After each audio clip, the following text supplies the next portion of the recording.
Selamat siang, Bu Yani dan teman-teman. Perkenalkan, saya Inori Sasakosena Pandiangan dengan NIM 130240887 peserta kelas 19 mata kuliah Bahasa Indonesia. Pada kesempatan kali ini, saya akan mempresentasikan ringkasan hasil karya tulis ilmiah kelompok saya yang berjudul Utilisasi Panel Surya, Kapasitor, dan Baterai Lithium sebagai sumber energi alternatif pada miniatur kendaraan beroda. Nah, ringkasan ini akan dimulai dari bab 1, yaitu pendahuluan. Nah, adapun latar belakang dari karya tulis ilmiah kami adalah kami melihat bahwa kebutuhan akan sumber energi alternatif semakin mendesak. Hal ini disebabkan karena sumber energi tak terbarukan menyebabkan dampak lingkungan yang serius seperti laju kenaikan CO2 di atmosfer dan juga konsentrasi CO2 global yang meningkat seperti dilansir dari berita kompas.com. Nah, energi surya merupakan salah satu sumber energi alternatif yang melimpah dan ramah lingkungan. Nah, energi ini dapat diutilisasi dengan panel surya, namun kestabilan energinya terutama pada cahaya yang tidak stabil, itu masih mengalami tantangan. Nah, integrasi panel surya, kapasitor, dan litium mampu menjawab tantangan tersebut. Oleh karena itu, penelitian ini bertujuan untuk mengetahui mekanisme yang optimal antara ketiga komponen, serta sejauh mana efisiensi dan kestabilan sistem dalam menggerakkan miniatur kendaraan beroda pada jarak tertentu sambil membawa beban. Nah, ini adalah dua penelitian terdahulu yang kami gunakan. Nah, pada kedua penelitian ini belum ditemukan adanya penerapan langsung pada integrasi ketiga komponen pada miniatur kendaraan beroda. Oleh karena itu, penelitian ini hadir untuk mengisi celah tersebut. Nah, rumusan masalah yang kami temukan ada dua. Yang pertama, bagaimana mekanisme integrasi panel surya, kapasitor, dan baterai litium pada miniatur kendaraan sehingga dapat berjalan membawa beban 300 gram sejauh 30 meter. Kemudian, bagaimana efektivitas penggunaan energi alternatif dari panel surya, kapasitor, dan baterai litium pada miniatur kendaraan sehingga dapat berjalan membawa beban 300 gram sejauh 30 meter. Berikut ini adalah ruang lingkup kajian yang kami gunakan pada karya tulis ilmiah kami. Kami juga merumuskan dua tujuan penulisan dari karya tulis ilmiah ini, yaitu yang pertama menjelaskan mekanisme ketiga komponen pada miniatur kendaraan beroda sehingga dapat berjalan membawa beban 300 gram sejauh 30 meter. Kemudian yang kedua adalah menguraikan efektivitas penggunaan energi alternatif dari integrasi ketiga komponen tersebut sehingga bisa menggerakkan kendaraan beroda sejauh 30 meter dengan membawa beban 300 gram. Nah, berikut ini adalah anggapan dasar yang kami lakukan, mencakup pengertian dari cahaya matahari, panel surya, lalu kemudian pengertian baterai litium, pengertian kapasitor, dan juga bagaimana kinerja ketiga komponen ini dalam rangkaian listrik. Nah, ini adalah hipotesis yang kami rumuskan, yaitu bahwa integrasi panel surya, kapasitor, dan baterai litium pada miniatur kendaraan beroda dapat menjadi sumber energi alternatif yang efektif menggerakkan miniatur kendaraan beroda sejauh 30 meter sambil membawa beban 300 gram. Nah, adapun sistematika penulisan dari karya tulis ilmiah ini terdiri dari 5 bab yang terdiri dari pendahuluan, tinjauan pustaka, metode penelitian, hasil dan pembahasan, lalu ditutup dengan simpulan dan saran. Selanjutnya kita akan membahas tentang tinjauan pustaka. Nah, dari tinjauan pustaka ini kami mencari pengertian dari energi alternatif, yaitu bahwa energi alternatif merupakan sumber energi pengganti bahan bakar fosil yang tak terbatas, serta bersih dan ramah lingkungan. Nah, kemudian kami juga mencari literatur tentang pengertian panel surya, kapasitor, dan baterai litium, dan yang berikut ini adalah pengertian dari ketiga komponen tersebut yang telah kami temukan. Nah, di sini juga tersedia komponen panel surya, kapasitor, dan baterai litium. Ini adalah komponen panel surya, kapasitor, dan juga komponen baterai litium. Nah, integrasi panel surya dengan kapasitor dan baterai litium dimulai dari energi listrik dari panel surya, kemudian disimpan oleh kapasitor, dan juga agar tidak ada muatan yang terbuang, energi tersebut dialirkan ke baterai litium.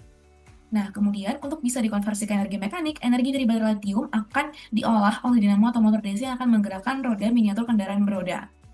Nah, ini adalah faktor efektivitas komponen, baik masing-masing komponen maupun integrasi ketiga komponen.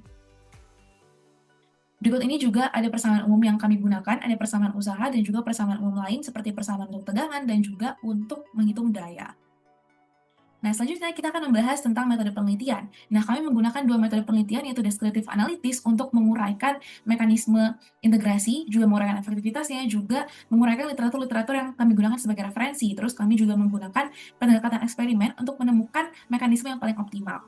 Nah, selanjutnya kami juga menggunakan 3 teknik pengambilan data yang terdiri dari studi kepustakaan, lalu analytical hierarchy process untuk menentukan keputusan, dan terakhir adalah eksperimen untuk menentukan rangkaian yang paling sesuai antar ketiga komponen. Nah, berikut ini adalah prosedur pengambilan data atau eksperimen yang telah kami lakukan, terdiri dari alat dan juga bahan yang tentunya memiliki 3 komponen utama berikut ini. Lalu kemudian ini adalah langkah kerja yang telah kami lakukan, yang terdiri dari 12 langkah kerja, dan di sini terdapat dokumentasi dari beberapa langkah kerja yang telah dilakukan. Nah, selanjutnya kita akan masuk ke bab 4, yaitu hasil dan pembahasan. Nah, pertama kita akan membahas tentang desain miniatur kendaraan beroda. Nah, berdasar pemilihan desain terdiri dari 3 tahapan. Yang pertama adalah analisis umum. Nah, di sini kami menemukan bahwa energi surya itu merupakan energi alternatif yang paling sesuai. karena dia itu ramah lingkungan, tersedia luas dan berkelanjutan, serta karena musim kemarau di Jatinangor yang meningkatkan intensitas cahaya matahari. Kemudian, ketiga komponen tersebut juga murah dan mudah didapat, serta telah diulas banyak referensi sehingga memudahkan iterasi. Selanjutnya, kami juga melakukan analisis literatur, di mana kami mempertimbangkan faktor efektivitas yang telah tersedia pada bab 2 tadi, lalu kami juga melakukan analisis perhitungan, dan didapat data bahwa kecepatan linear kendaraan bisa mencapai 1,44 meter per second. Nah, terakhir kami melakukan pemilihan sumber energi dan juga penentuan media utilisasi energi surya dengan menggunakan analytical hierarchy process. Dan di sini didapat bahwa persentase tertinggi diperoleh oleh energi surya dan juga integrasi panel surya, kapasitor, dan sel sekunder. Nah, berikut ini adalah desain final miniatur kendaraan beroda. Ini adalah tampak depan dan sampingnya, juga tersedia juga dimensinya.